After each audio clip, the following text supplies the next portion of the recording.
আওয়ামী লীগ আজকে হরতাল ডাকছে। এখন এই হরতাল কে কে মানবে আর কে কে মানবে না তা তো জানি না, এটা হাস্যকর বিষয়।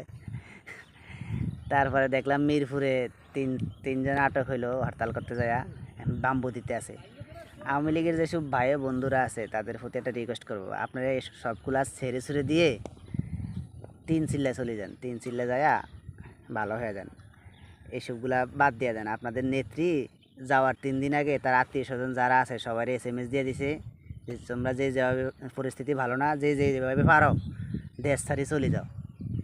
সুতরাং তোমাদের কাউকে নেয় নেই, সে ওখানে বসে বসে হরতাল দিবে আর তোমরা এখানে পালন করবা। তোমাদেরকে যে বাম্বু দিবে, ফাঁসা লাল করে দিবে, এটার দায়ভার তো আর সে নিবে না। যেই নেত্রী তোমাদেরকে না বলে চলে গেছে এতিম করে, তোমরা তাকে ফেরত আনার জন্য হরতাল পালন করবা? এটা কি সম্ভব? তোমরা আমাদেরই ভাই, আমাদেরই বন্ধু।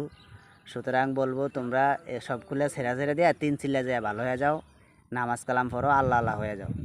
তোমাদের জায়গায় আমি হইলে সেটাই করতাম, এরকম নেত্রীর পিছনে আন্দোলন করতাম না জীবনেও, ভুলেও।